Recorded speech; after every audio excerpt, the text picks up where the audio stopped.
कि फेरो में क्या होता है, जैसे कि स्विच होते हैं ना इलेक्ट्रॉन्स के, गुच्छे बने होते हैं फेरो में। गुच्छे कैसे होते हैं? पैरा में क्या होता है कि इंडिविजुअल एटम होता है, यस यस यस यस, ठीक है।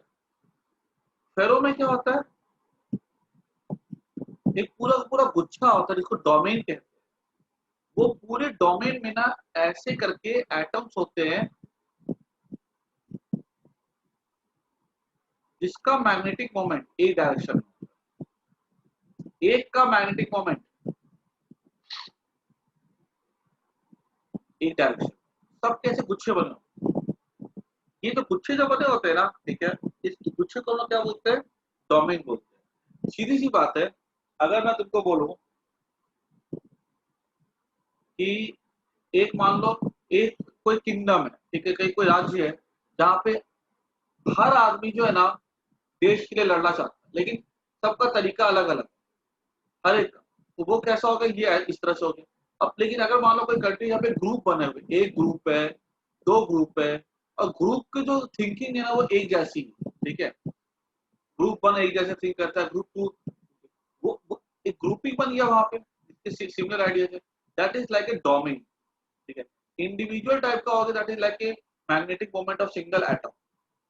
और ये जो फेरो में जो होते हैं ना, ऐसे जो जो डोमेन बने होते हैं ना, ये जो डोमेन्स होते हैं ना, ये एक्चुअली ऐसे अरेंज होते हैं, डोमेन्स ऐसे होते हैं,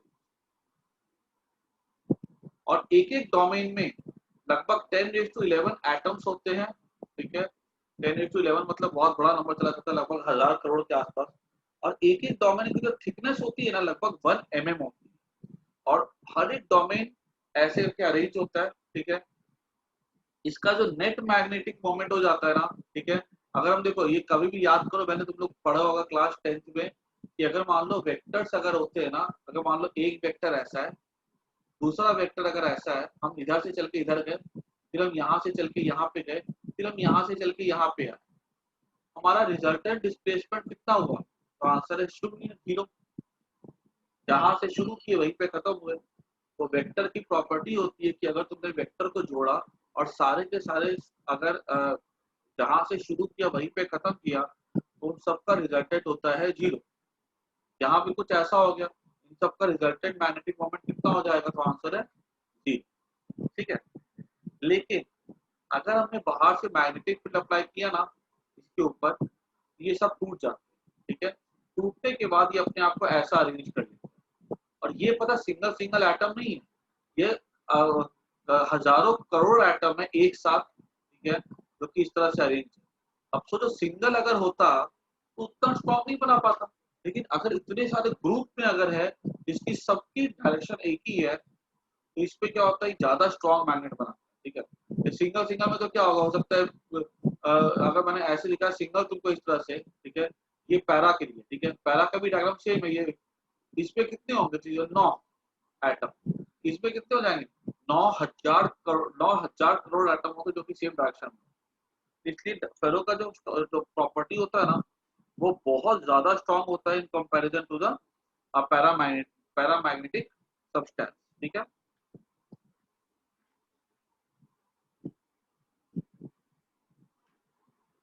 मैंने तुम लोग को इसके उसके मैंने नोट्स रेडी कर दिए थे, ठीक है, अर्थ मैग्नेटिज्म के। इसके भी मैंने शॉर्ट में नोट्स रेडी कर दूंगा, 2 पेज का नोट्स रहेगा, उसको उतना खाली पढ़ जाना, ठीक है। और ये सब चैप्टर मैंने पढ़ा दिया तुमको, ठीक है। नोट्स पे तुमको थोड़ा ध्यान देना है, बाकी तुमको इस टॉपिक पे इतना ध्यान देने की जरूरत नहीं है, क्योंकि उल्टे दूसरे टॉपिक पे ध्यान देंगे हम, ठीक है, ताकि जो हमारे आने वाला है, ठीक है। अब हम बात करने जा रहे हैं, एक लास्ट टॉपिक हमारा है, वो है हिस्टेरिसिस।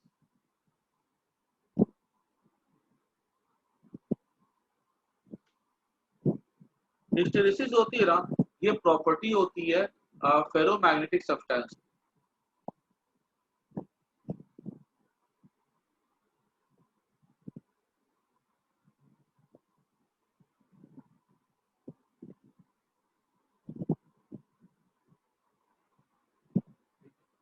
इसकी प्रॉपर्टी होती है फेरोमैग्नेटिक सब्सटेंस, ठीक है। ऐसी प्रॉपर्टी की तरह देखो इसको,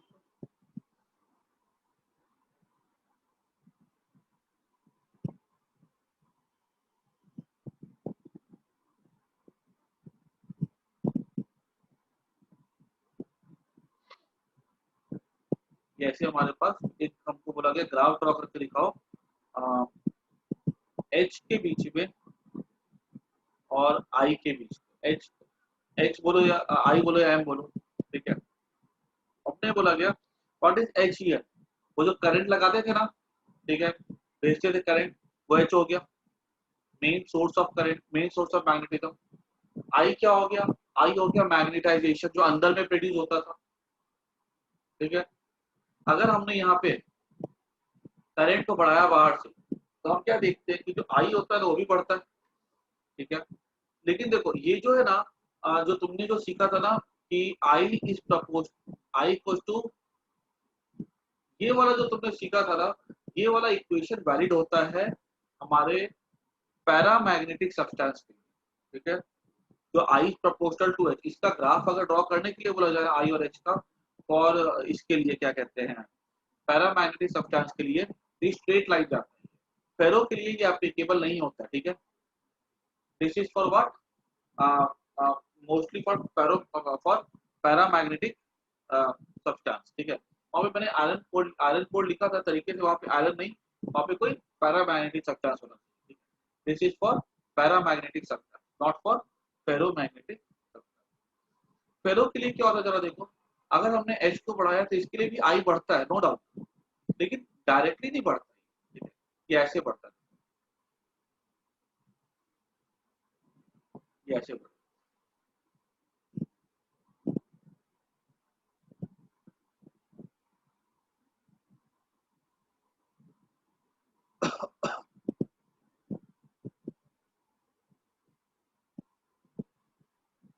एच बढ़ा आई बढ़ा, क्यों बढ़ा एच बढ़ा आई बढ़ा, क्यों बढ़ा ऐसा, क्योंकि देखो होता क्या है कि हमारे पास मान लो डोमेन्स है पैरों में, ऐसे हमारे पास 100 डोमेन, ठीक।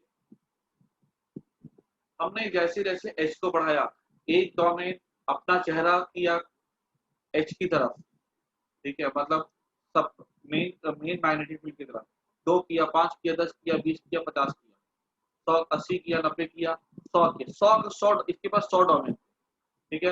हम एच को बढ़ा रहे, 100 डोमेन अपना फेस इधर कर देते हैं। अब अगर 100 डोमेन्स अगर फेस कर देंगे, अब इसके बाद तो डोमेन्स ही नहीं है, हमने अगर एच को बढ़ा भी दिया, करंट को हमने अगर एच को बाहर से क्या किया हमने, ऐसा करके हमने यहाँ पे आयरन दिया और इसके पास 100 डोमेन्स है, ठीक है। हम यहाँ से क्या कर रहे हैं, एक वेरिएबल करंट सप्लाई कर रहे हैं, ठीक है। करंट या 1 ampere, 2 ampere, 3 ampere, domain arrange हुआ 1 2 3, करंट हो गया 100, डोमेन हो गया 100, ठीक है। करंट हो गया 101, डोमेन 100 ही है, कहाँ से अरेंज करेगा, और करंट कर दिया 110, डोमेन खाली 100 ही है, नहीं कर पाएगा। तो क्या हम एक करंट को बढ़ाते बढ़ाते बढ़ाते बढ़ाते क्या हम और ज्यादा यहाँ पे इस मैग्नेट के अंदर मैग्नेटाइजेशन क्रिएट कर सकते हैं? Answer is no. मैग्नेटाइजेशन का क्या होता है, एक लिमिट होता है, हम उस लिमिट के बियॉन्ड आगे नहीं जा सकते, क्लियर।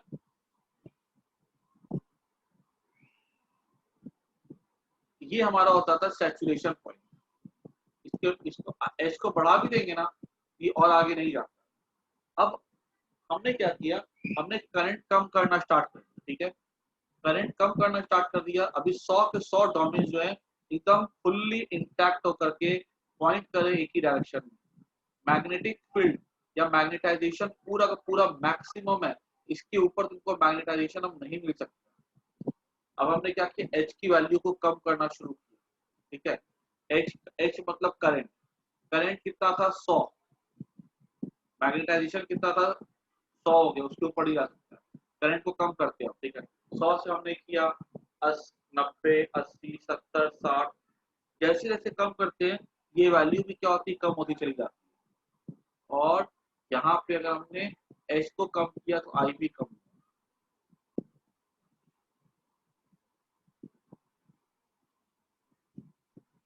लेकिन एक अजीबोगरीब चीज क्या देखेगी, देखो अजीबोगरीब चीज ये देखी गई ना कि यहाँ पर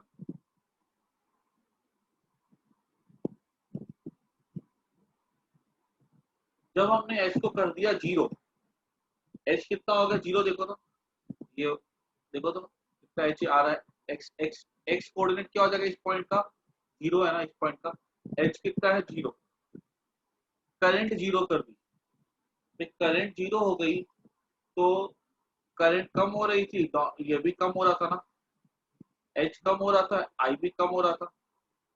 ठीक है, मैग्नेटाइजिंग फील्ड स्ट्रेंथ कम कर रहे थे हम लोग बाहर से, ताकत वाली चीज जो लगा रही थी ताकत वो कम कर रहे थे।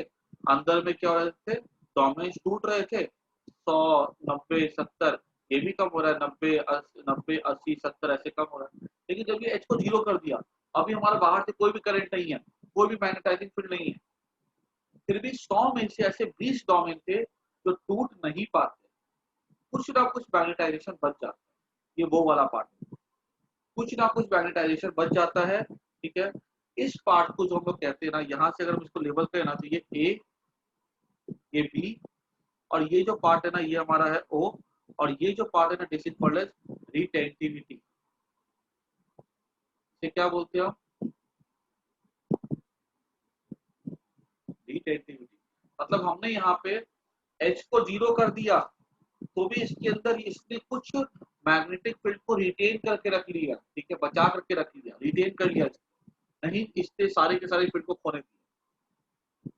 अगर हमने एच को और भी कम किया नेगेटिव, ठीक है, मतलब हमने करंट को नेगेटिव कर दिया, बैटरी की पोलैरिटी हमने चेंज कर दी। ठीक है, अब करंट क्या कर दिया हमने, नेगेटिव कर दिया, बैटरी की पोलैरिटी हमने क्या कर दी, चेंज कर दी।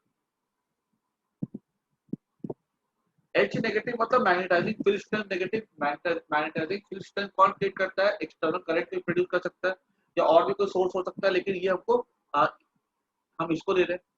हमने करंट को नेगेटिव कर दिया। अब देखो, जब नेगेटिव कर दिया ना तो 100 में से 20 डोमेन नहीं टूट पाए थे, 20 डोमेन ऐसे थे। हमने क्या किया, हमने क्या किया, उल्टा करंट लगा करके, ठीक है, उल्टा करंट लगा करके हमने, मतलब ये फिगर कुछ ऐसा बनेगा,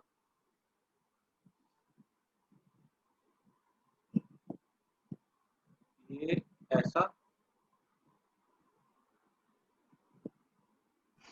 हमने क्या किया, उल्टा करंट लगा करके जो टर्न नहीं कर पाए थे उसको भी हमने रिवर्स टर्न करवा। ठीक है, रिवर्स टर्न करवा दिया और पूरा का पूरा हमने यहाँ पे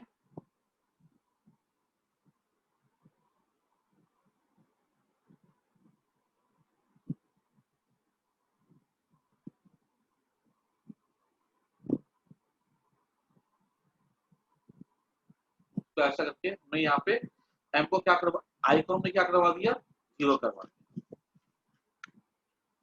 ठीक है, आई को हमने क्या करवा दिया, जीरो करवा दिया। और ये जो पार्ट है ना,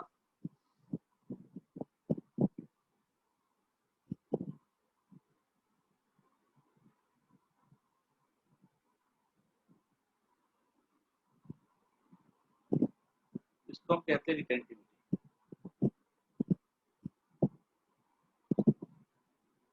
ठीक है, कुछ डोमेन्स थे ऐसे भी जो कि करंट जीरो होने पे, एच जीरो होने पे बोलते थे कि हम अपने डिसअलाइन नहीं करेंगे, उसको डिसअलाइन करने के हमने फोर्सिबली क्या किया, हमने उसको भी डिसअलाइन करवा दिया और ये ग्राफ ऐसा चला गया। अब क्या देखो, अब अगर हमने करंट को बढ़ाया, मतलब करंट थी एच 100 जीरो, अब करंट कितनी हो गई थी, -20, -20 करंट में क्या हो गया, ये -20 हो गया, -20, उसमें आई कितना हो जाएगा, जीरो हो जाएगा।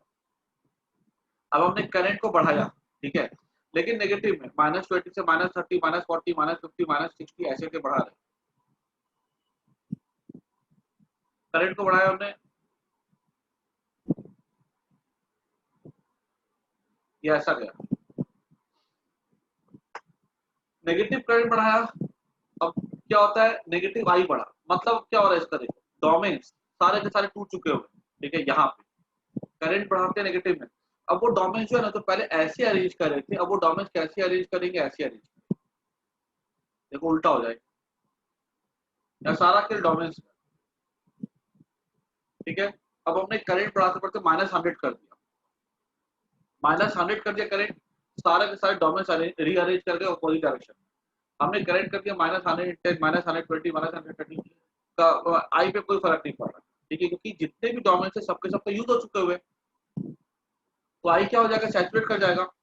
अब हमने क्या किया, करंट को कम करना चालू किया, ठीक है, करंट को हमने कम करना चालू किया ना, तो फिर से हम देखते हैं कि जो पहले जो डोमेन ऐसे थे, ठीक है, -100 हो गए थे, अब करंट को हम क्या करते हैं, धीरे धीरे कम करते मतलब -100 से -90 वैल्यू को कम करते हैं, -80 -70 -60 ऐसे करके कम। अब यहाँ पे ग्राफ कैसा जाएगा, ये ऐसा जाएगा।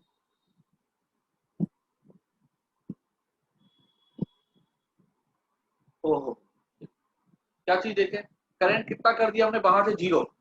अब फिर से ये क्या होता है, एच हमने कितना कर दिया, एच हमने कर दिया 0। मैग्नेटाइजिंग स्ट्रेंथ क्या थी, एच होता है एन आई, टर्न डेंसिटी इनटू करंट, ठीक है।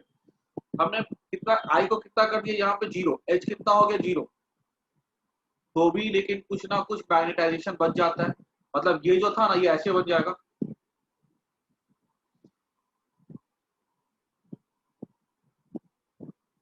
दो बच जाएंगे ऐसे 100 में से, ठीक है, 20% बच जाएगा ऐसे। अब फिर हमने क्या किया, हमने अब यहाँ पे फिर से करंट को बढ़ाया,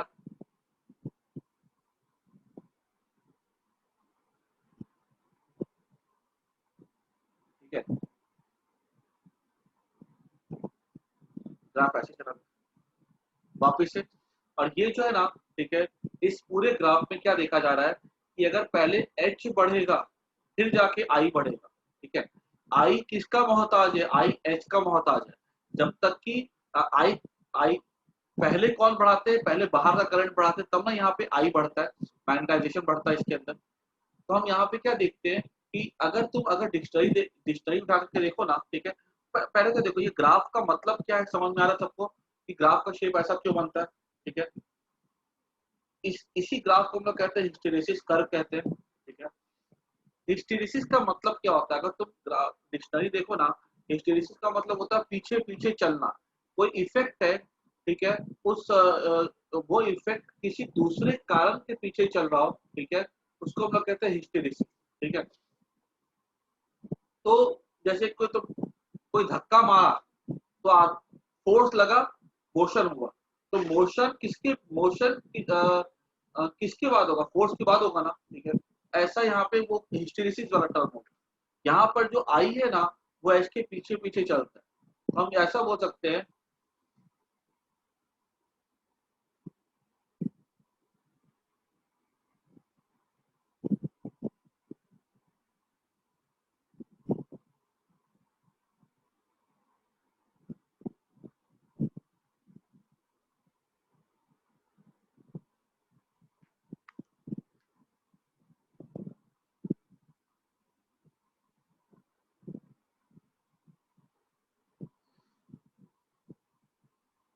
द फिनोमेना ऑफ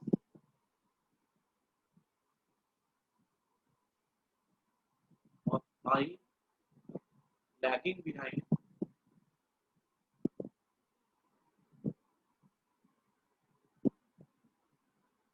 एच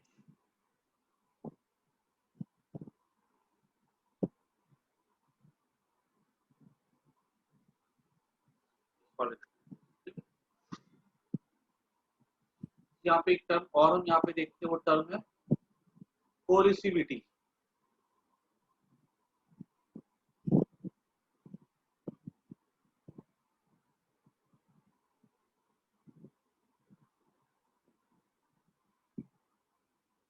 कोरिसिविटी मतलब होता है फोर्स करना, मतलब फोर्स करना, ठीक है।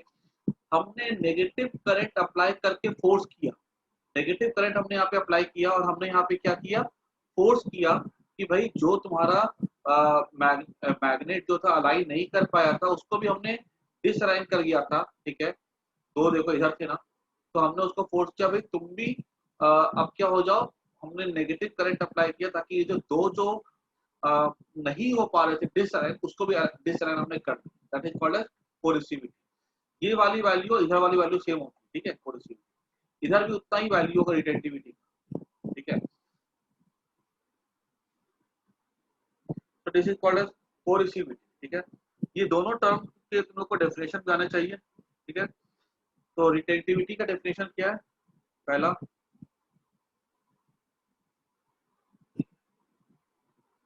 It is measure of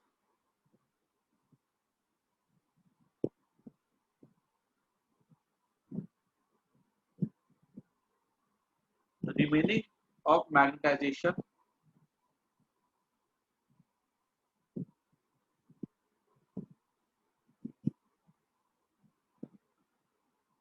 substance when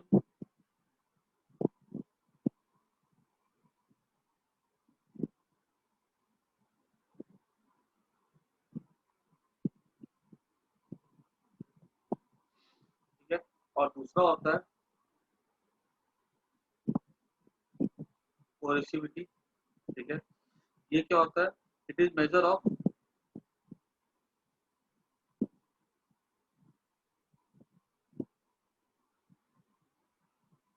reverse magnetising field,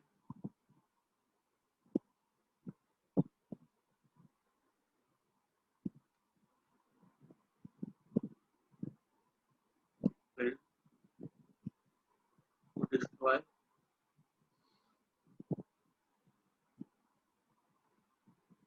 residual magnetism,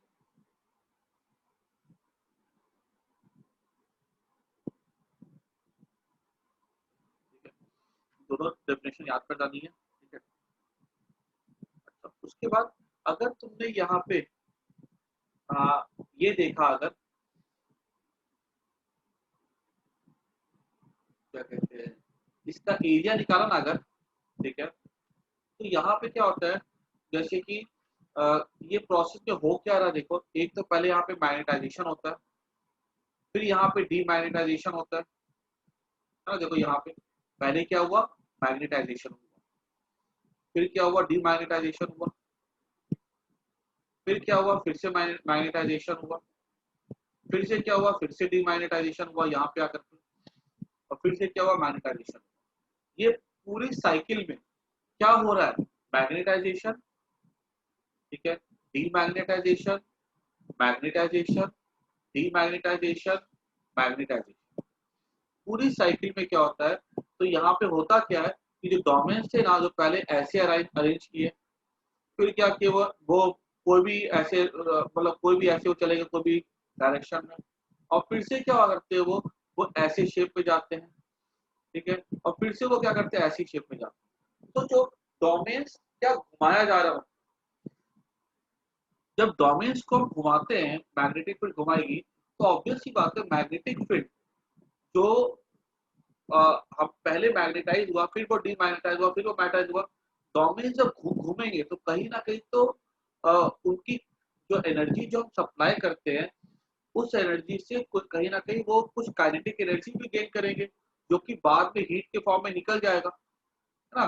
कोई चीज को तो पहले इधर रखो, फिर टेढ़ा करके उधर लेके जाओ, फिर टेढ़ा करके इधर लेके जाओ, तो पूरे घुमाने में क्या होता है, कुछ तो पोटेंशियल एनर्जी का चेंज हुआ, ठीक है।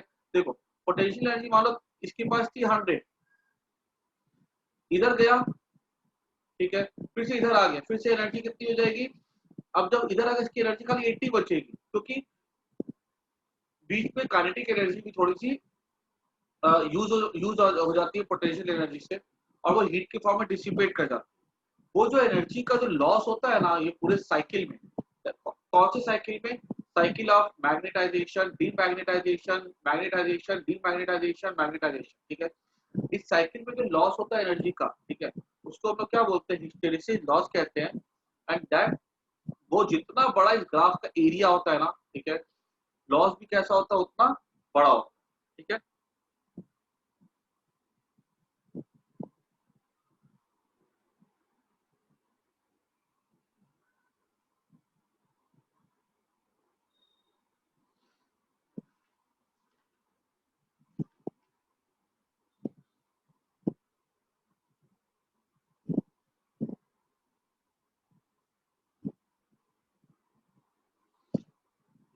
याद रखना, यहाँ पे मैं ऐसा लिख देता हूँ,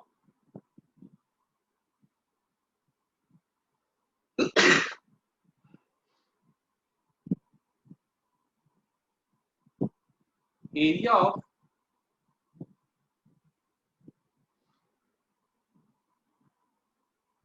area of HI graph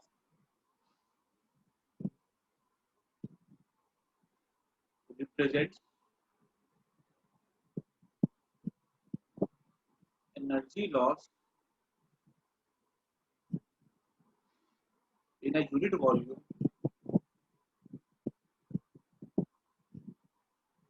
during a process of complete cycle. तो साइकिल बोल दिया, ठीक है, गया गया गया गया। क्यों यूनिट वॉल्यूम की बात होती है? क्योंकि यूनिट वॉल्यूम की बात इसलिए होती है ना, क्योंकि यहाँ पे हम ये m ले रहे हैं, ठीक है, मैग्नेटाइजेशन। और याद करो मैग्नेटाइजेशन क्या था? Magnetic dipole moment for unit volume था, ठीक है। ये आई यूनिट वॉल्यूम के लिए डिफाइन हुआ था, इसलिए एनर्जी लॉस भी किसके लिए डिफाइन होगा? यूनिट वॉल्यूम के लिए होगा ना, ठीक है। कंप्लीट साइकिल में जो एनर्जी लॉस होता है ना, यहाँ से हम indicate, and this loss is called as hysteresis loss. This loss is called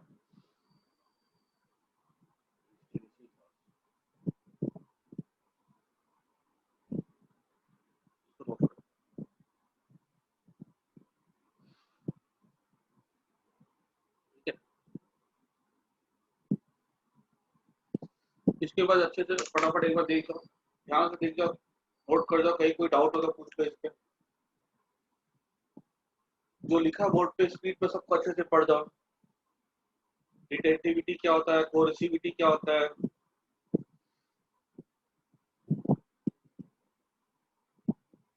ये ग्राफ किसके लिए? फेरोमैग्नेटिक के लिए। पैरा के लिए अगर होता तो स्ट्रेट लाइन जाता, फिर पैरा के लिए तो प्रोपोर्शनल होता है।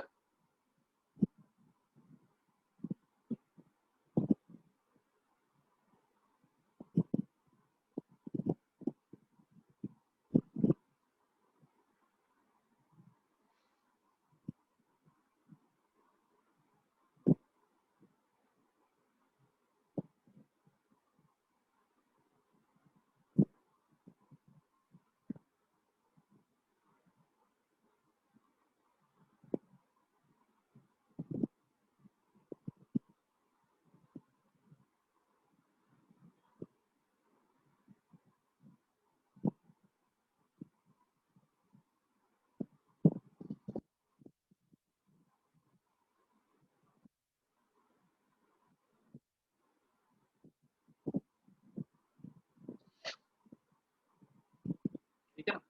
अच्छा, उसके बाद इसमें से ना कुछ छोटे छोटे सवाल आते हैं एग्जाम में कि क्वेश्चन ऐसे आते हैं, दो तरह के हमको ना मेनली सब्सटेंस की जरूरत पड़ती है फेरो में। एक तो होता है हमारे पास स्टील और एक होता है सॉफ्ट आयरन। अगर हमको स्टील कब यूज करते हैं? जब हमको परमानेंट मैग्नेट चाहिए होता है, ठीक है। और सॉफ्ट आयरन तब यूज करते हैं जब हमको स्ट्रॉन्ग मैग्नेट चाहिए होता है, ठीक है।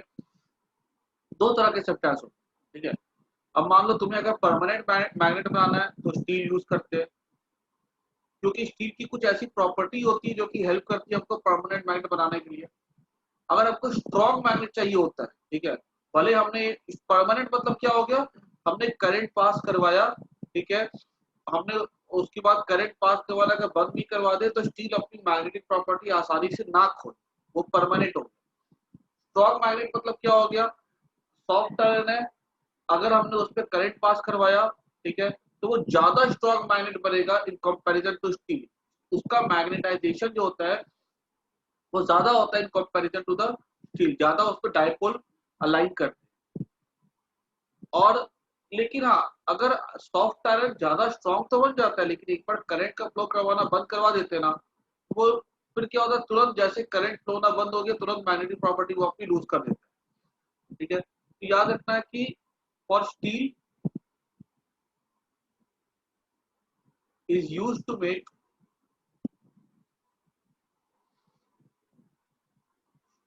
permanent magnet।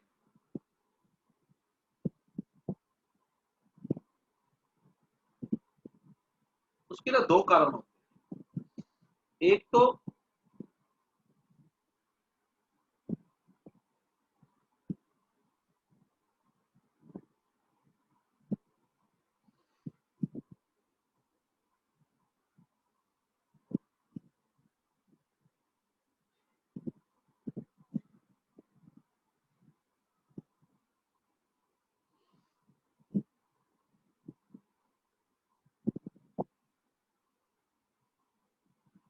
Because steel has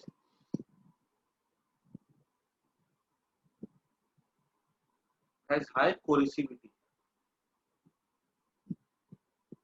ठीक है, स्टील का जो अगर स्टील का ग्राफ अगर देखा जाए ना इस तरह से, तो स्टील का ग्राफ कुछ ऐसा जाता है।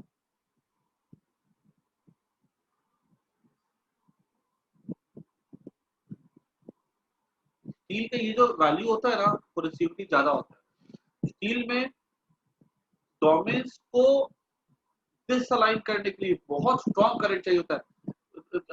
आयरन में तो क्या होता है, बाहर का ही जो थोड़ा बहुत होता है ना एटमॉस्फेयर के इफेक्ट से वो क्या होता है, डिसअलाइन कर जाता है। स्टील को डिसअलाइन करना इतना आसान नहीं होता।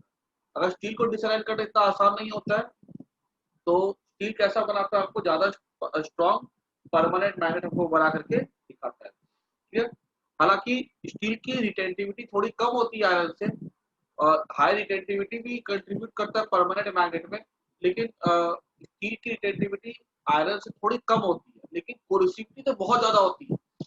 ये कोरिसिविटी ही ज्यादा होती है जो कि मेन कारण है जो कि स्टील को बनाता है परमानेंट। ठीक है, एक मार्क क्वेश्चन है, एक लाइन में लिख के खत्म कर देना। ठीक है, उसके बाद ऐसा क्वेश्चन आएगा, soft iron is used in transformer not steel. ये देखो, सॉफ्ट आयरन ट्रांसफार्मर में क्या होता है, एक तो मैग्नेटाइज और डीमैग्नेटाइज करना होता है। दूसरी बात, वहां पे एनर्जी का लॉस ज्यादा नहीं होना चाहिए। और जब पढ़ोगे ना आगे जाकर के, अभी एक टॉपिक आएगा ईएमआई चैप्टर में, ट्रांसफार्मर। ट्रांसफार्मर क्या करता है, एक डिवाइस होती है जो कि हमारे घर में आने वाली ऑल्टरनेटिव करंट की वोल्टेज को कम या ज्यादा करती है। ठीक है, उस पर यूज करते हैं ट्रांसफार्मर।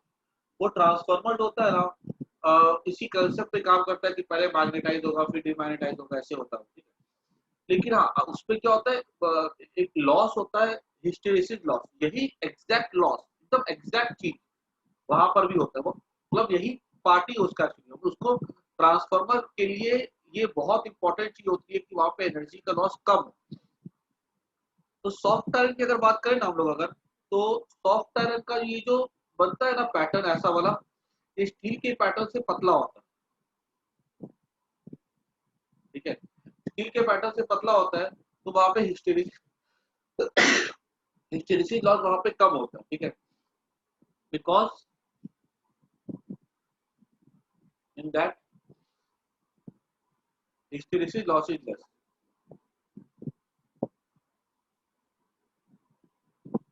ये एक मार्क का क्वेश्चन अगर आता है उसको लिख करके ऐसा आ जाता है।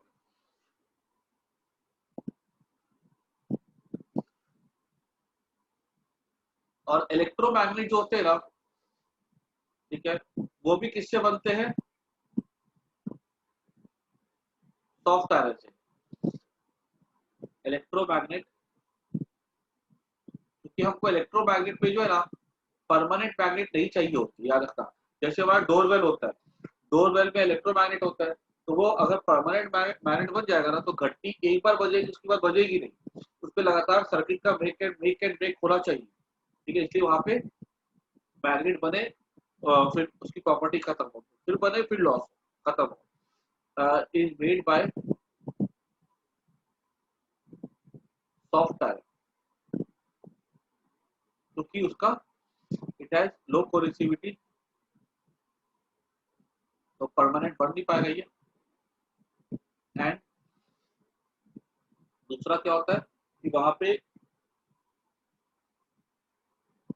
ज्यादा अपने अंदर वो फील्ड भी रख पाता है, it has high retentivity.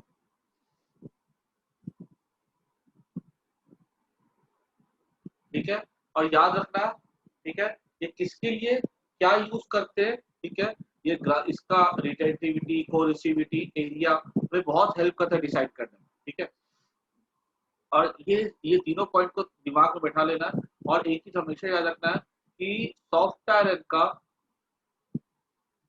Retentivity जो होता है ना, वो आर जो होता है स्टील से हाई होता है,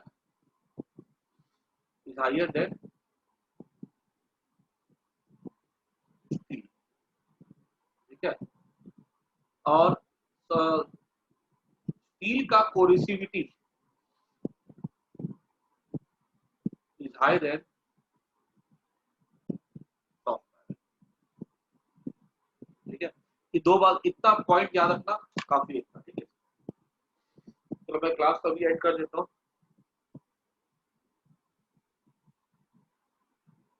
और सॉफ्ट आयरन का क्या होता है, हिस्टेरेसिस लॉस भी कैसा होता है, स्टील से कम होता है। ठीक है, हिस्टेरेसिस लॉस मतलब एक कंप्लीट साइकिल में लॉस जो होता है for a unit volume of substance. ये चैप्टर हमारा आज खत्म हो गया। ठीक है, नेक्स्ट क्लास में इसके में थोड़ा बहुत एक दो क्वेश्चन के न्यूमेरिकल्स रिवाइज करवा करके, ठीक है, हम लोग ईएमआई चैप्टर स्टार्ट कर देंगे। इलेक्ट्रोमैग्नेटिक, छोटा चैप्टर है वो भी। ठीक है, मैं अभी क्लास एंड कर देता हूँ।